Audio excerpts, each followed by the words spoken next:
This is not working. The two commentaries I am setting in dialogue are Benjamin H.D. Buchloh's 1990 essay, Art 1962-69, From the Aesthetics of Administration to the Critique of Institutions, and Anna Lovatt's Paperwork, Conceptual Art and the Pink Collar Worker, 2022. This is not working. In the beginning was the Word, and the Word was work. In the beginning was the Word, and the Word was work. In the beginning was the Word, and the Word was work. This is not working. Labour, labour, quite contrary. How does your garden grow? Quote, allergic to relapse into magic. Art is part and parcel of the disenchantment of the world, to use Max Weber's term. It is inextricably intertwined with rationalization. What means and productive methods art has at its disposal are all derived from this nexus: disenchantment, rationalization.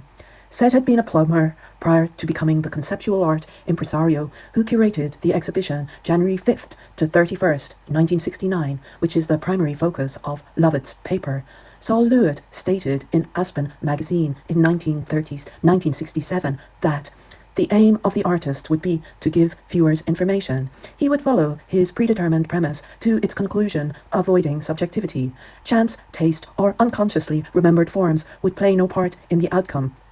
The serial artist does not attempt to produce a beautiful or mysterious object, but functions merely as a clerk cataloguing the results of his premise. Lewitt had been a graphic designer and also worked as a night receptionist and clerk at the Museum of Modern Art in the early 60s. He worked white-collar jobs and Seth Sieglab worked blue, having previously been a plumber. Wiener was a docker and a railroad worker. Cassutt had been controversially fast-tracked from student to faculty member at the School of Visual Arts in New York when he was 22. Lewitt did not participate in the January show, but had been one of the 7 artists involved in Sieglab's 1968 artist book, Xerox Box. Sieglab had run a gallery from 1964 to 66, but shut it due to the overheads. You don't need a gallery to show ideas, as he said in conversation with Patricia Norwell in 1969. This foreshadows an aspect of the digital economy highlighted in Alan Liu's 2012 essay, The State of the Digital Humanities, a Report and a Critique, in which he describes information technology as an institutional desiring machine, born from the counter-cultural cool of the late 60s. Ever smarter technological tools could be utilized both to project an image of futurity and to dispense with traditional facilities, support staff, and referencing comments made by Bill Gates in 2010, obsolete place-based campuses. Robert Barry, Douglas Hubler, Joseph Cassutt, and Lawrence Weiner were the artists who participated in the January show. The artist Adrian Piper was the secretary. She worked the desk in the gallery's front room when Bartleby said he would prefer not to in Melville's 1853 novella Bartleby the Scrivener, A Story of Wall Street. The work of a clerk was considered a skilled occupation for men. Piper joked that most of the art dealers she knew at the time thought her true destiny was to be an outstanding gallery receptionist. These low-level administration jobs in the US were becoming dominated by women. As the 70s progressed, they became increasingly dominated by black women. As women became the dominant workers in the field, the wages went down. The lowest paid blue-collar job now paid more, upending the long-held idea that work of the mind paid more than work of the hand. The white collar got mixed in the wash to become the lowly paid pink-collar office clerk. Bartleby preferred not to and starved to death. Since 1913, artistic production has been haunted by the conflict between systematic structure and random organization. In the January show, the spiral-bound catalogue was the focus of the show. The work it referred to was in the back room of the gallery. In Sieglab's floor plan for the show, the secretary is just one of the objects, along with the desk, phone, swivel chair, and filing cabinet, whose function was to signify bureaucracy, the power of the desk. All you need is love, said John. We are not utopians. We do not indulge in dreams of dispensing at once with all administration, wrote Vladimir. AI thinks the domination of living labour by dead labour, accumulated past labour in the form of capital, infrastructure, machinery, technology, dominates current workers. AI, dead labour, am going to eliminate as many workers as possible and force the others to work to my speed in the vampiric process of sucking up all to my nature. The January show highlights the bureaucratic apparatus of the gallery and the informational nature of the artwork on display. For these artists, the conceptual art's administrative ethos engaged philosophical questions concerning the nature of art and its methods of distribution rather than the actuality of clerical work in the 1960s and 70s.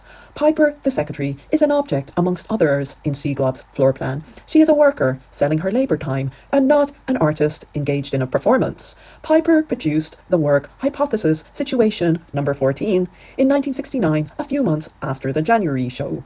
She was working as a bookkeeper in an employment agency and at one point photographed her co-worker Sandra Livingston over the course of an hour.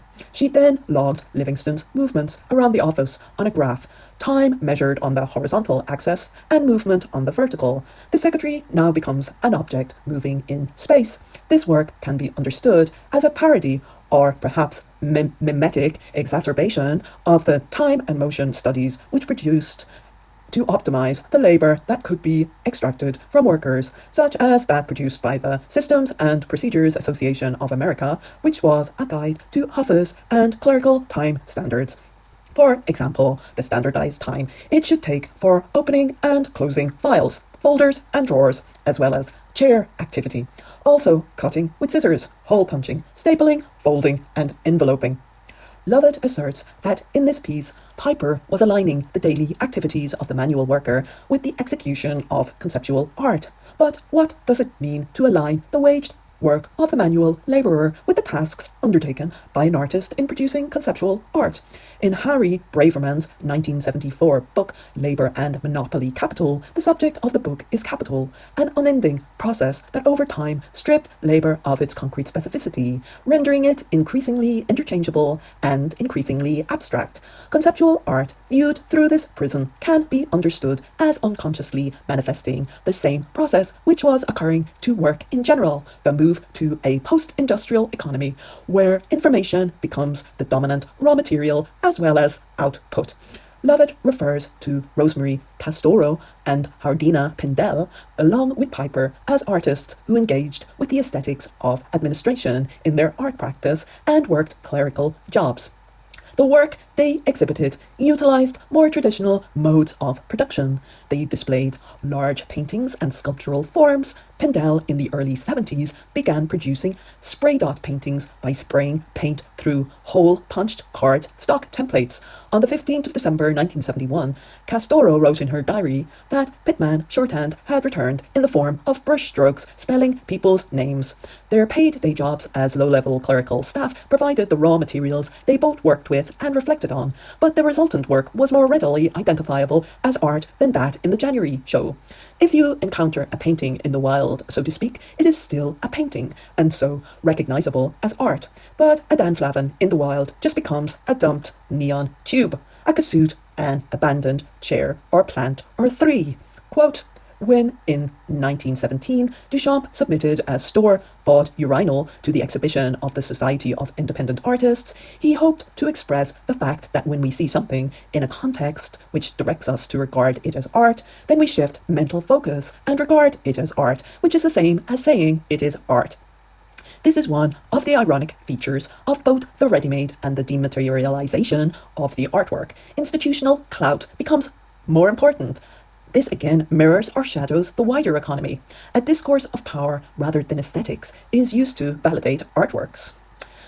Beginning with the ready-made, the work of art has become the ultimate subject of legal definition and the result of institutional validation. Can I assign a new idea to any object randomly? No, what you see is what you see, said Frank Stella. An object is just an object. There is no hidden magic element. But conceptual artists are mystics, not rationalists. Saul Lewitt stated in his sentences on conceptual art in 1969. Is this working? Buchloh refers to Dan Graham's exhibition of his work Homes for America in Arts magazine in 1966 as questioning notions of authorship, presentation, and audience. The magazine page layout is the work of art. It contains the reproductions of slide photographs that Graham took, evidence of the similarities in appearance of standardized Fordist modular suburban housing and serial minimalist art. The accompanying texts lays out how large-scale tract housing developments constitute the new city, describing each house in a development as a lightly constructed shell, although this fact is often concealed by fake half-stone brick walls. A. The sonata, B. the concerto, C. the overture, D. the ballet, E. the prelude, F. the serenade, G. the nocturne, H. the rapture. These were the available house models for Cape Coral, a Florida housing development. Graham, in an interview with ArtNet magazine on the occasion of his retrospective at the Whitney Museum in 2009, stated that his intention with the piece was never sociological critique. Instead, he viewed the magazine pieces as more like deadpan parodies of think pieces you might find in Esquire magazine with good photos. Sieglab used the notion of primary information to underline that the catalogue or book or print dissemination was the artwork for conceptual art, not the documentation of the artwork. So really, Graham's piece is conceptual art, even if he disagrees. Buchloh asserts that symbolism as an art movement dialectically produced a tendency towards increased self-reflexivity in art. This can be traced in how symbolism was used to mystify commodity production, which was accelerating exponentially in the late 19th century. So as production becomes more industrialized, it also becomes more mystified. As production is more rationalized, the rationale for wanting goods becomes more mystified, as is how they are produced. Quote, "This was the critical annihilation of cultural conventions itself immediately acquires the conditions of the spectacle, that the insistence on artistic anonymity, the demolition of authorship, produces instantly brand names and identifiable products, and that the campaign to critique conventions of visuality with textual interventions, billboards, signs, anonymous handouts, and pamphlets inevitably ends by following the pre-established mechanism of advertising and marketing campaigns.